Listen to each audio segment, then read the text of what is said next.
Vamos nosotros a continuación a hacer un estudio a cada una de ellas y ver cómo ellas actúan en cada uno de nosotros y cómo podemos utilizar ese conocimiento para conocernos a nosotros mismos. Que podamos utilizar ese conocimiento para poder solucionar situaciones, solucionar problemas, situaciones que estemos pasando en nuestra vida. Quizás situaciones de infelicidad, quizás situaciones económicas, quizás situaciones sentimentales. Pero que cuando uno analiza estos conocimientos, vamos a encontrar un camino para uno poder solucionar esas situaciones en las cuales uno se encuentra. La luz. La luz tiene su expresión física. Esa luz, por ejemplo, de este sol que nos ilumina, o la luz cuando encendemos una lámpara en nuestra casa. ¿Sí? Esa luz que tiene esa expresión física también tiene sus leyes, ¿sí? Que es necesario estudiar, que también esas leyes tienen una relación con el aspecto psicológico, con ese aspecto de nuestro mundo interior. Es decir, si por ejemplo, como ese ejemplo que poníamos del proyector, esa luz, esas imágenes no podrían ser perceptibles si no tuviesen una pantalla para donde ella se reflejara. Así también la luz, ella necesita la materia para reflejarse, para que nosotros podamos percibirla. De ahí la importancia también que la gnosis nosotros consideramos de que uno tiene una relación con la materia y que el espíritu necesita de la materia para expresarse. Esa luz que tiene también, hay un fenómeno que se llama el fenómeno de heliotropismo. Ese fenómeno de heliotropismo hace de que todo en la naturaleza busque la luz. Es decir, si yo tengo una plantita, pongamos un ejemplo, una plantita en mi casa, ¿sí? Y esa plantita, ella orienta sus hojas, ¿sí?, hacia donde emana la luz. Por ejemplo, si tengo una ventana cerca, esa plantita va a orientar sus hojitas hacia donde está esa ventana, donde está la fuente de luz. Si yo, por ejemplo, hago un experimento y digo, agarro la maceta y la doy vuelta, la giro, ¿sí?, yo voy a observar que en un tiempo las hojas, la plantita comienza a hacer un giro, ella comienza a hacer un movimiento de forma de orientar sus hojas hacia la luz. Eso se llama el fenómeno de heliotropismo.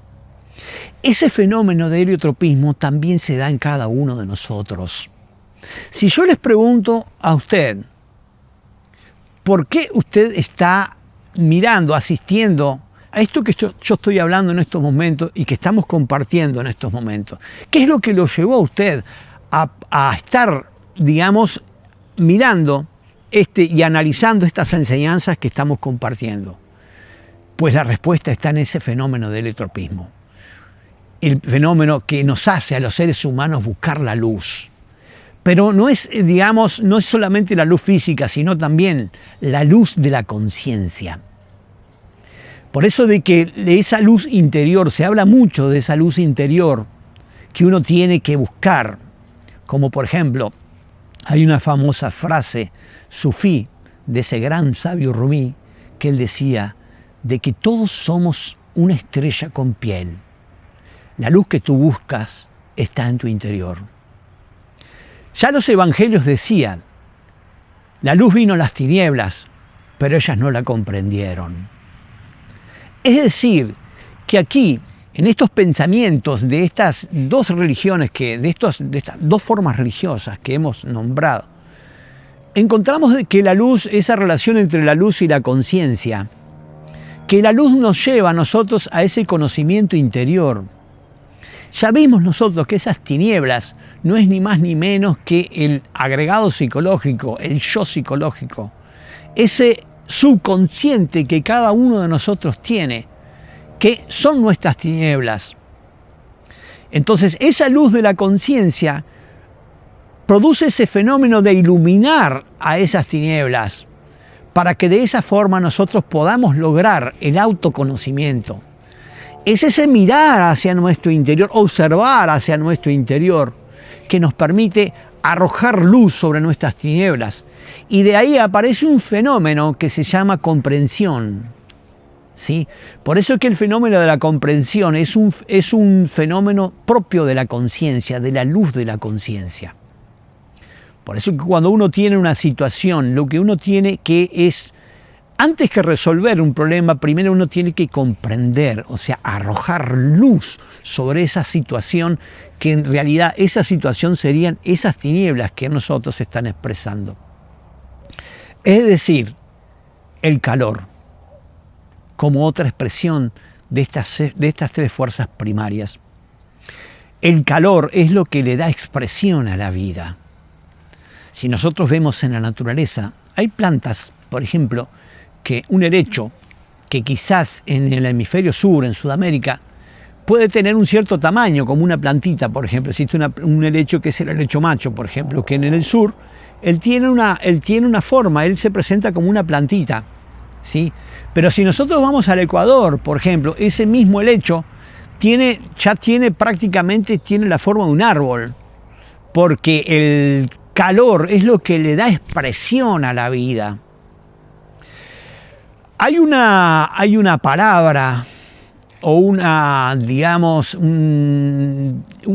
que es también un mantra, que se llama, que después vamos a hablar nosotros de lo que es la ciencia mántrica, que es el INRI.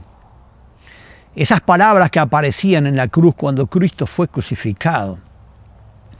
Esas palabras, INRI, tienen un significado en latín que quiere decir ignis, natura, renovatur, íntegra, que traducido al español quiere decir el fuego de la naturaleza renueva incesantemente. Esto nos está indicando una operación que es posible realizar con el calor. Una propiedad que tiene el fuego, que es la de regenerar en la naturaleza. Se saben los campesinos, principalmente los antiguos campesinos, cuando se hace una plantación, digamos, de forma natural, que antes de plantar, generalmente lo que se hace es quemar, hacer una quema del lugar donde se va a hacer esa siembra.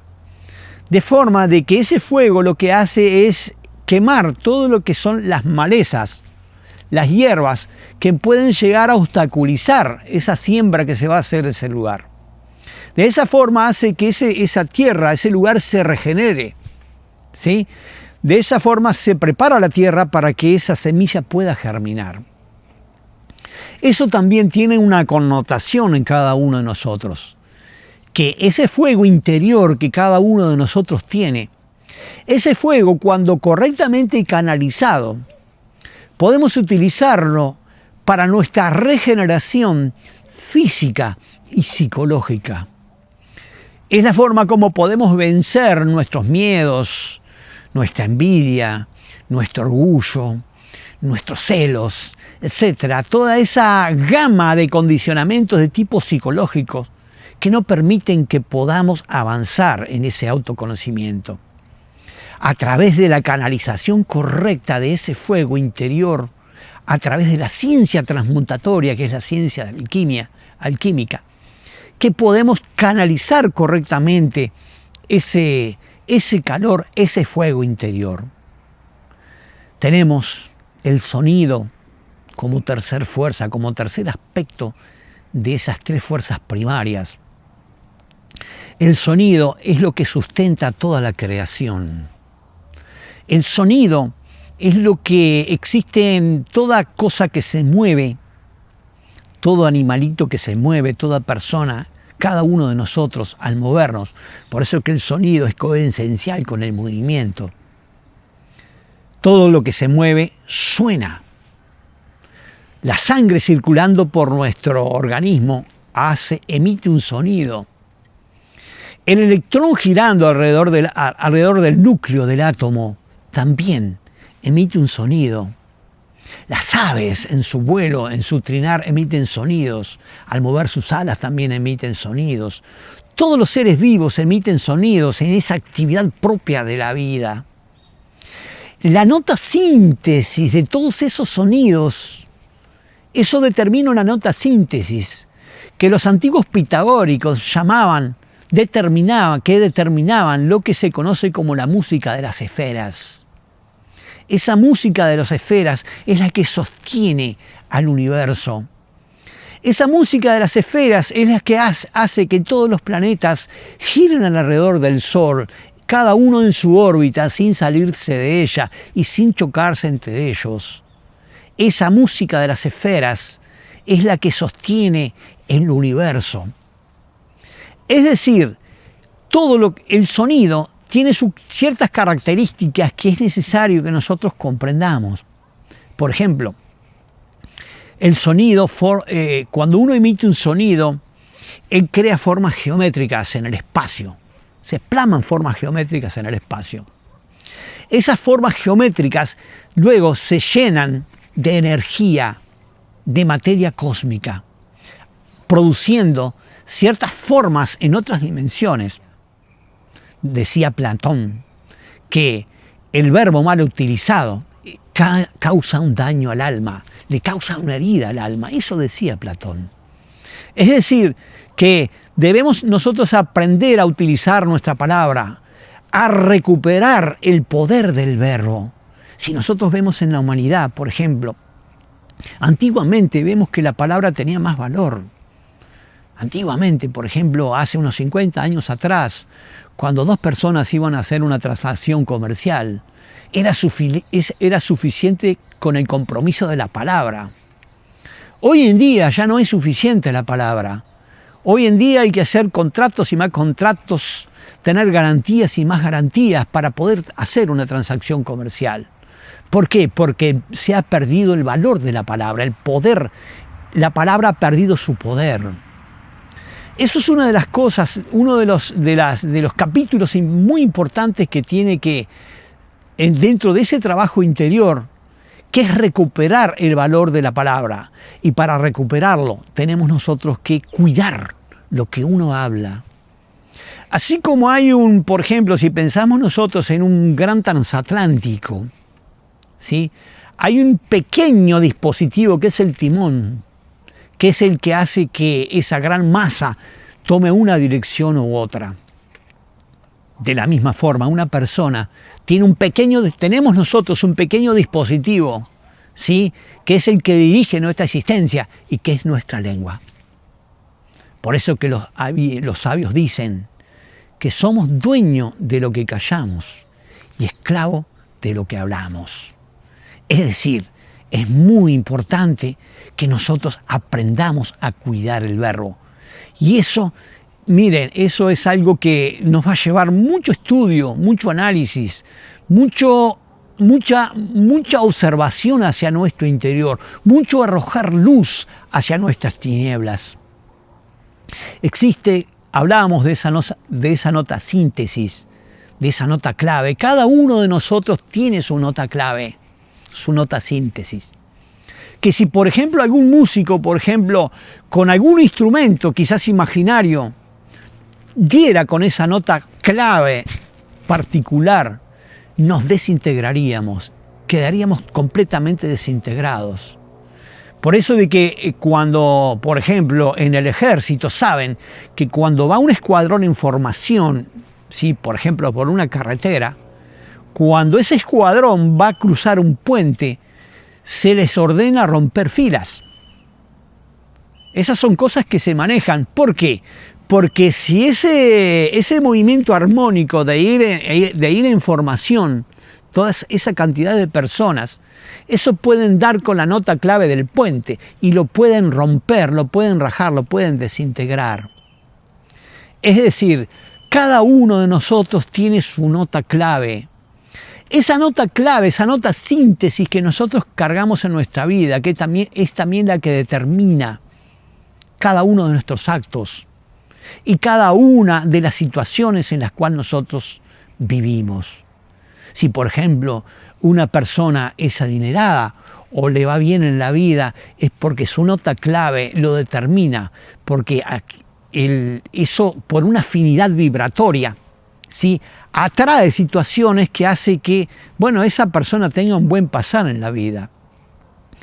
Y si vemos de repente que una persona es desgraciada, tiene problemas, tiene situaciones, bueno, eso es porque su nota clave lo está determinando. Esa es como la música que esa persona está tocando. Entonces, sabemos nosotros que aquí tenemos una buena noticia de que en estos cursos de autoconocimiento, con las técnicas y prácticas que nosotros le vamos a ir entregando, vamos a poder cambiar esa nota clave y por ende vamos a poder cambiar las diferentes situaciones en las cuales estamos envueltos en nuestra vida. Por eso de que esa afinidad vibratoria se sabe que si por ejemplo nosotros ponemos dos pianos, ¿sí?, muy cerca uno del otro, si nosotros por ejemplo tocamos una nota en uno de los pianos, el otro piano que está al lado va a repetir la misma nota por una afinidad vibratoria. Es lo mismo que nos sucede a nosotros con nuestra nota síntesis. Por una afinidad vibratoria nosotros vamos a traer situaciones de acuerdo a la nota síntesis que cada uno de nosotros en estos momentos estemos, por así decirlo, ejecutando. Es decir, hay que cuidar el verbo, hay que cuidar nuestra palabra. Existen palabras hirientes, existen palabras armoniosas. Si yo, por ejemplo, voy a visitar una persona que quizás esté enferma, ¿sí?, si yo a esa persona, por ejemplo, le digo, pero fulanito, qué mal que se te ve, estás horrible, ¿qué es lo que estoy haciendo con mi verbo, con mi palabra? Y yo, lo voy a desanimar a la persona. Pero si, por ejemplo, yo llego ante esa persona y le digo, vamos arriba, vamos arriba, que te vas a recuperar, te vas a sentir mejor. Le doy palabras de ánimo a esa persona. Ahí yo les voy a estar dando un aliento para que esa persona se pueda recuperar. Existen palabras inarmónicas, existen también, es tan malo hablar cuando hay que callar, como también callar cuando hay que hablar. Porque así también existen lo que se llaman silencios delictuosos. Entonces, por eso que el trabajo interior es un camino que a nosotros nos lleva por lo que se llama el filo de la navaja, ¿sí?, donde es una puerta muy estrecha por donde uno tiene que pasar, ¿sí?, para poder llevar adelante este trabajo de autoconocimiento.